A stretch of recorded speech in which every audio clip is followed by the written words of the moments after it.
you, our King. You alone are compassionate with our faults.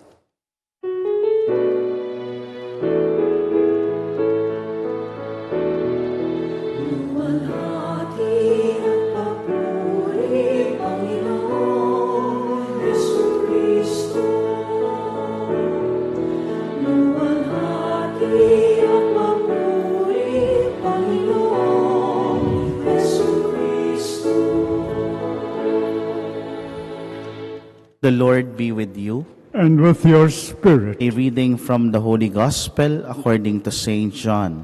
Glory to you, O Lord.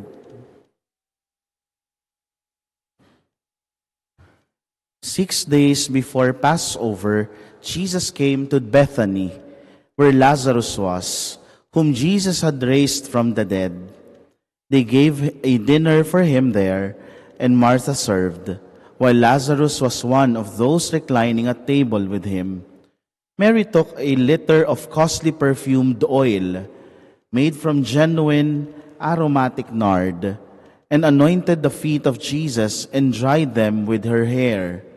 The house was filled with the fragrance of the oil.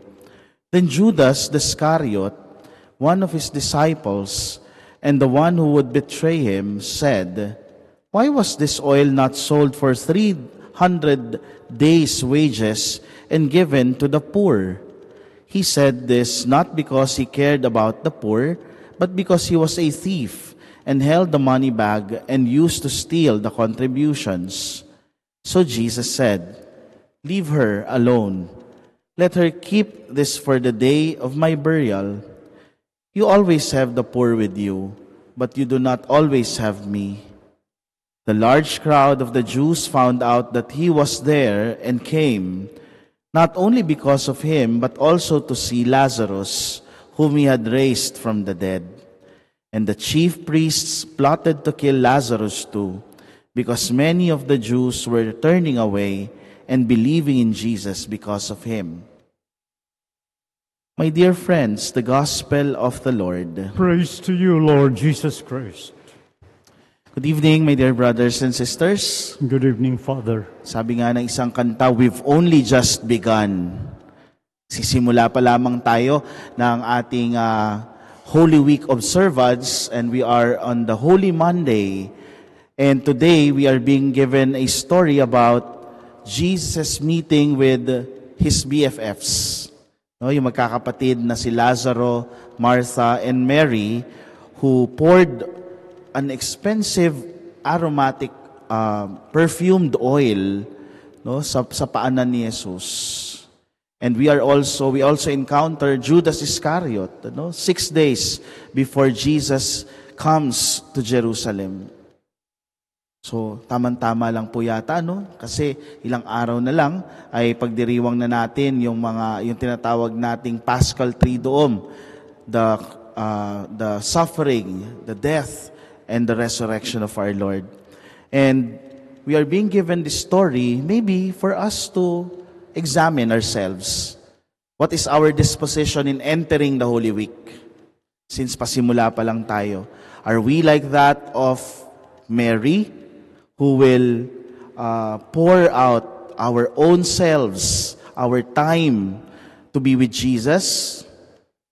Or will be like that of Judas, will be practical? Will we be practical in giving ourselves this Holy Week? No, ang init, no, hindi na practical na sumama. Wag na lang. No, parang Judas Iscariot lang po yung ugali, no? And Judas Iscariot mentioned about the perfumed oil. Why was this perfume not sold for 300 denarii and the money given to the poor? Kung isipin mo at pakikinggan mong una, parang may punto naman, si Judas. No? Bakit? Kasi magkano ba yung sinasabi niyang 300 denarii na yun? It is a year's wage. Ibig sabihin, sahod yun ng isang tao sa isang taon. Kung binenta nila yun, marami nga namang mapapakain at maraming mabubusog. But that is not the motivation of Judas. No? That is not the motivation of Judas. Sabi nga, he's a thief. Nangungupit siya no, sa pondo ng mga apostol, no? Parang pamilyar yung nangungupit sa pondo, ano? Mga Judas, di ba?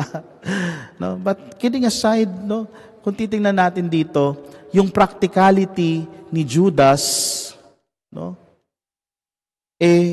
hinarangan siya para magpadanas, no, ng pagmamahal, kagaya ng ginawa ni Mary, no?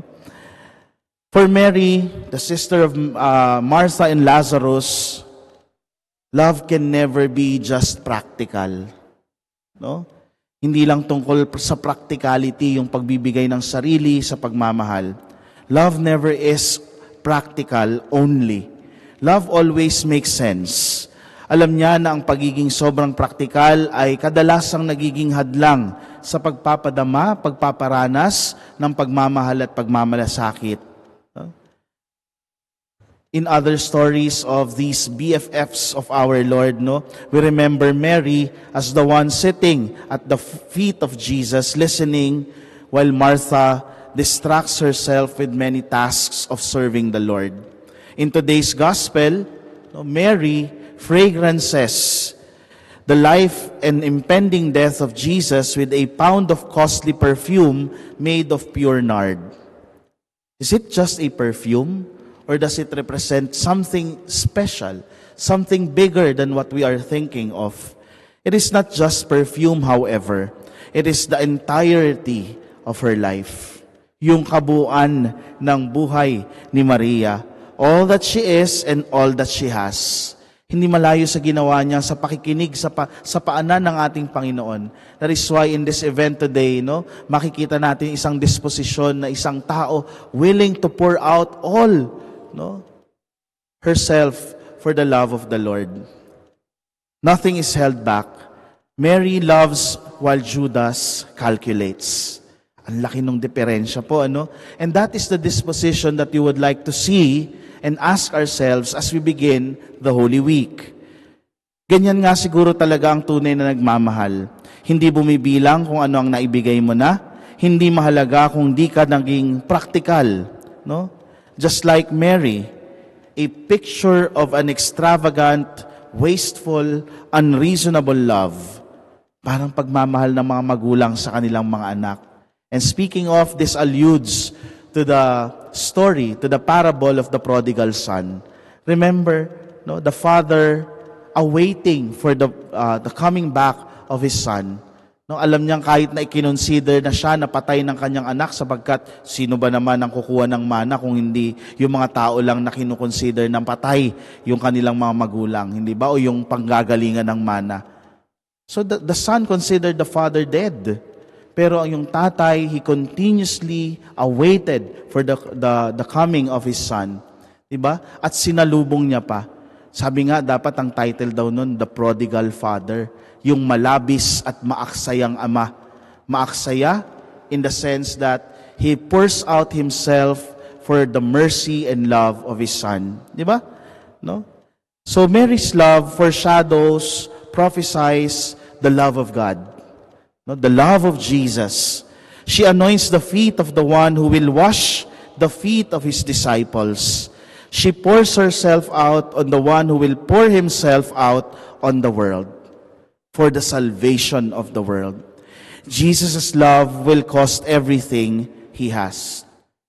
He holds nothing in reserve. No? So, again, going back to the question of Judas Iscariot, why was the perfume not sold for 300 denarii and the money given to the poor? The simple answer is this: because the love of God is priceless.